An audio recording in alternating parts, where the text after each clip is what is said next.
John, how's it going? That's right. How you doing? Not bad, man. You guys are about to drop a new live album this month, Carpe Noctem.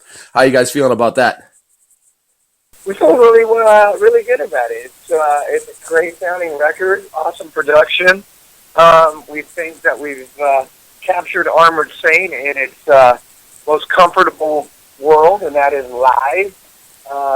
And it contains material that was after the last live record we made, which is Saints Will Conquer. So, that record came out in 1989, and we put out a bunch of records after that, Symbol of Salvation, La Raza, Revelation, and Win Hand Down.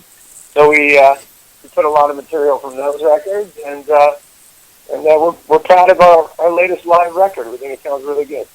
Awesome, man. Awesome. So the album is a live recording of the 2015 Wacken performance. So obviously, Wacken is a very significant event in the metal world. But other than for the obvious reasons, was there any special reason you guys decided that performance was going to be your newest live album?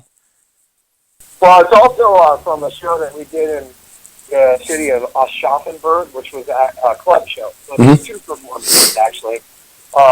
Wacken, obviously, the one, and then Aschaffenburg was the other. Aschaffenburg was a headline show, so we played longer and we played more songs, whereas Wacken was a show at the festival. So we only played, I think, like maybe 9 songs there, perhaps 10. So the reason we wanted to put songs from both of those performances on is that we could have more to choose from, make sure that there were songs that were good enough to put on because maybe there were fewer errors and mistakes and or sour notes, as you will. And both of those shows were shows that we filmed and recorded. So those were the choices that we had. There has been some complaining about not enough material on this record, and I understand and empathize with that, but there's only 2 shows and we only had those songs to choose from for the record. So in the end, I think it ends up sounding great, and albeit maybe not enough songs, we do think that they are at least good sounding songs. There you go. So it's been a couple years now since the release of Win Hands Down, which was an absolute monster of an album. How is the material holding up in a live setting? You guys still getting the same reaction you did when you first played the material, or has it gotten stronger, weaker? I think it's great. We love Win Hands Down. We're proud of it. We tried to play as many tunes as we could from it within, with all due respect. We did the tour that we just finished with Queensryche in November, December. We were in a support slot, but we did play a lot of material from it.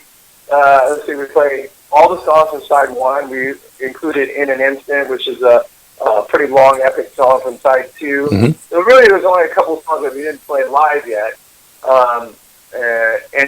Maybe we could try to do that I don't know about Die because it kind of has a piano in it. It's probably just unlikely to play that live. But always trying to change up our set as much as we can, especially with new material. It's nice to be able to play some of those songs at least once or twice, and obviously some we play all the time. We've opened with Win Hands Down throughout the whole tour. So it's great. We love our record. We think we set the bar real high as far as Armored Saint material goes. And, I don't know how we're going to follow it up, quite frankly. That brings me to the next question.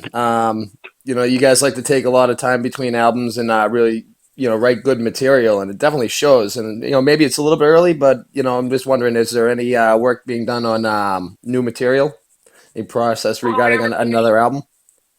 We haven't really collectively started working on anything. I'm sure all the guys are accumulating some stuff in their mind. Obviously, I have a lot of lyrical ideas and things written down, but we haven't really started writing any songs yet. And, I know I would say sometimes we don't move at the quickest pace, but, I think it would be a good idea if we wanted to make a new record to kind of move on it a little quicker. I just do think, I've said numerous times, that I'd rather have the quality of the material that we see and time not be, or feeling kind of pressured and putting out something in a certain amount of time be the primary motivation for it. So that being said, we're no spring chickens, I ain't gonna lie, and trying to, wait 10 years, 5 years for a new record is probably a little bit too long, but If we do make a new record, and if we can uh, try to make the material be as high quality as when it's down, then it'd be cool to be able to get something out sooner than later. That being said, we haven't really worked on anything yet. I hear you. I hear you absolutely. So speaking of being no spring chickens, you guys have been around and doing this and in the industry for a long time.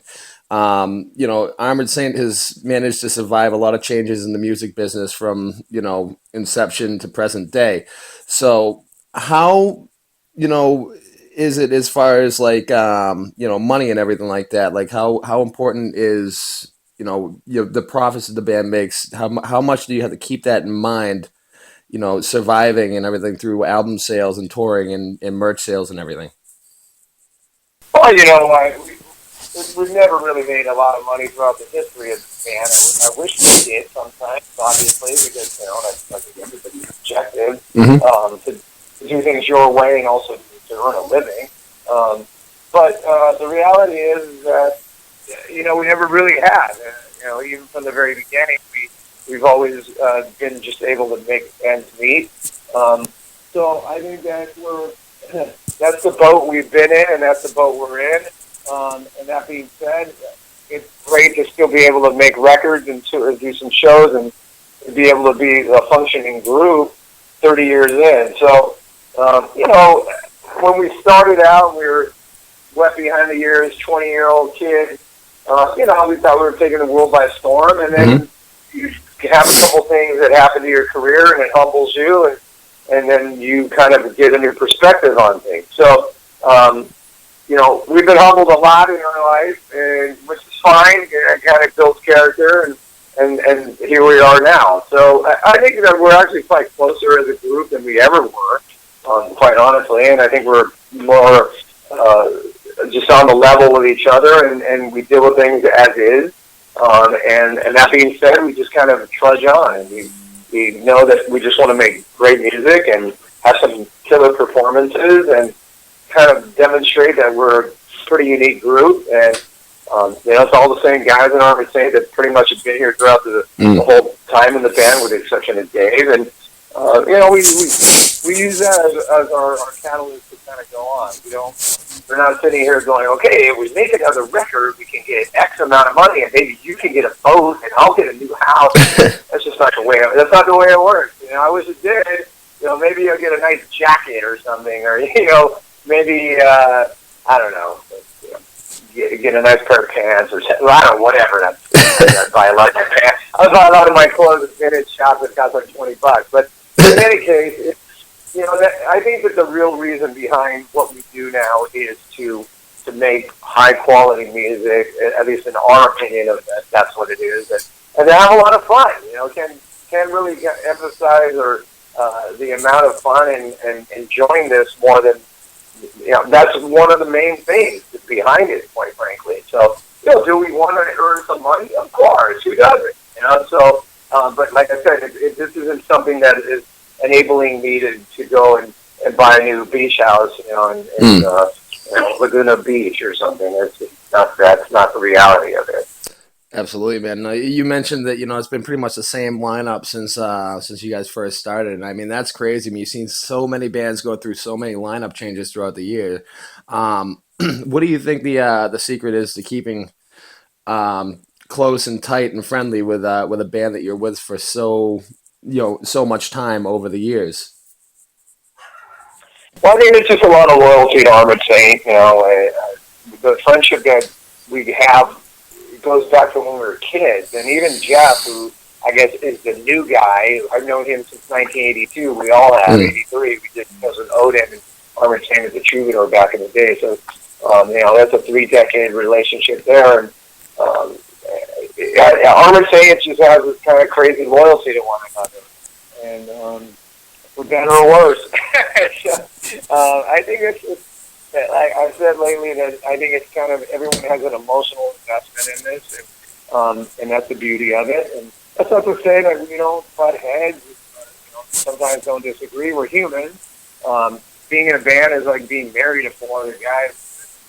Marriages, they have challenges. So we we don't always think alike, and that's a good thing because we're not robots here. Mm-hmm. We're not programming one another. So, I don't know. I just think that this is the way it is. This is the band. This is who we are. This is Armored Saint. I wish Dave was still alive, and he could be in it too. But it is this, and I dig it. I think that everybody has to do what they have to do in the world of music and heavy metal and rock. But sometimes you'll go see a band and you're like, who is in this band? Who?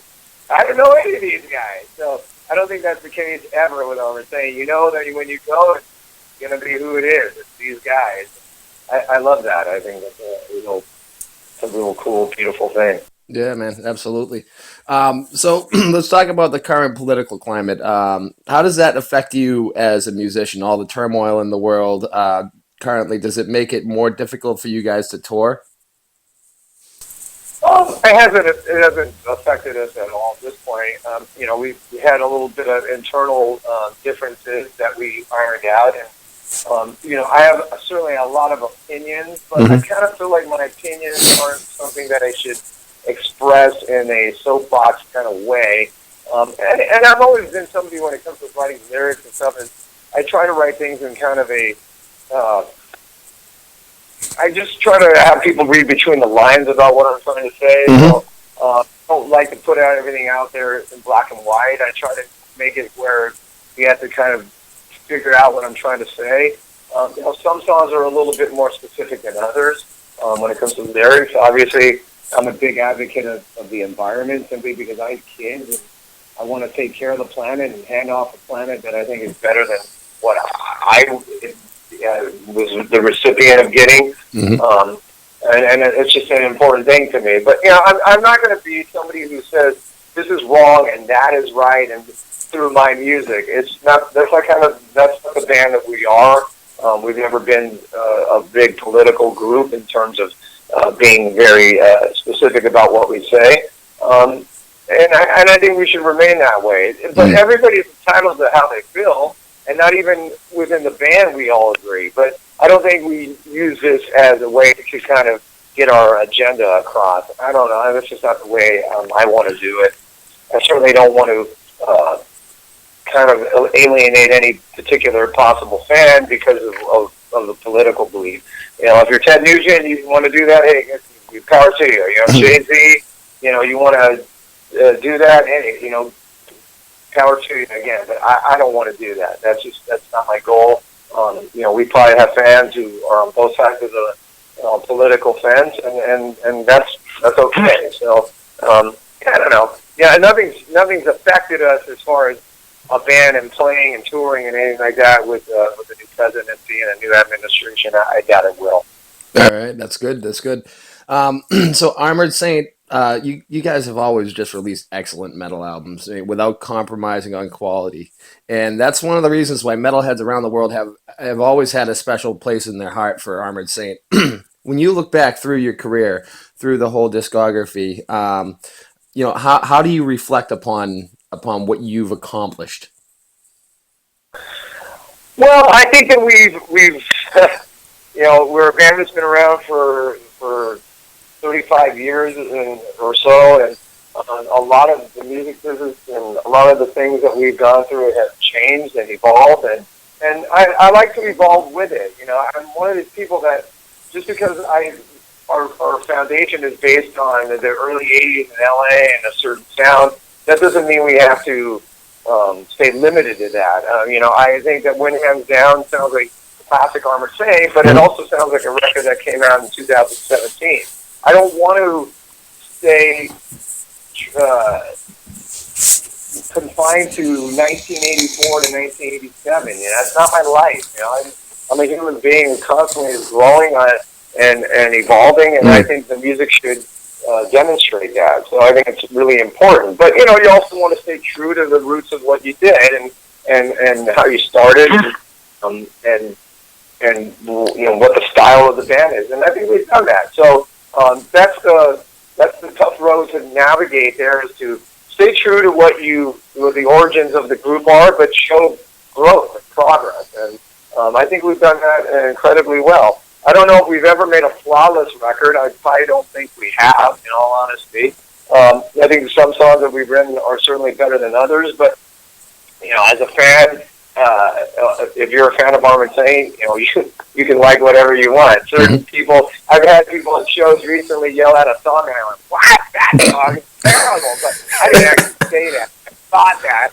But whatever. I mean, hey, we're grateful for anybody who's been a supporter of the band through the years and dig what you dig. And I have my favorites, but everybody can like what they want. And I just, like I said, I think the key is to try to show progress, but still stay true to the roots of the band. And I think we've done that pretty well. It's not easy to do. When bands have been around a long time, people sometimes just kind of go back to the drawing board and go, "Oh, this is what works. Let's do that." But maybe a little different. I'm not into that. My favorite artists are people who taking chances. Not just played it conservatively and safe, and that's where I'm at. I don't want to remake the same record every year. I think that personally, I think that's weak and safe and not what I want to do. But like I said, we're not going to throw out a record of a bunch of salsa songs, or a band that is entrenched in hard rock, heavy metal, bluesy sound, and powerful, and that's what we do, and that's what we will continue to do. Absolutely, man. So thinking back on your long career, if you had one experience to live through again, just like an amazing experience, whether it be making an album or a tour, a specific tour that you did, or anything like that, what would it be? I think it'd be cool to be able to get together with Dave Pritchard again and write some songs. I certainly miss his void that he left when he died. And, he was super creative and just a fun person to be around, really humorous, an awesome artist in various ways. And we wrote a lot of awesome songs together. So if I could get 5 months with Dave again and write some songs, that would be real fun. And see what we could do in 2017. It would be a nice thing to have as a goal to write a few songs and see what we could come up with in a time of now. So I would love that, but that's not going to happen. But that would be really a real fun thing to do, is to get together with him again and write some tunes. Absolutely, man. Absolutely. You got me tearing up over here. If you could go back in your career and do something differently, if you could have a do-over on, one specific era or instance in your career, what would you do different? Well, I don't have a lot of regrets, to be perfectly honest. I don't want to, because there's nothing you can do about it. So, and there's a lot of people that probably could feel that way, and it would lead to possibly some bitterness or frustration, and I just don't want to live life like that. But if it was something I would do differently, is I would have Arm and Saint tour the same way we did in Europe as we did in America from the beginning. We never really toured Europe properly, probably until Revelation, which was in 2000.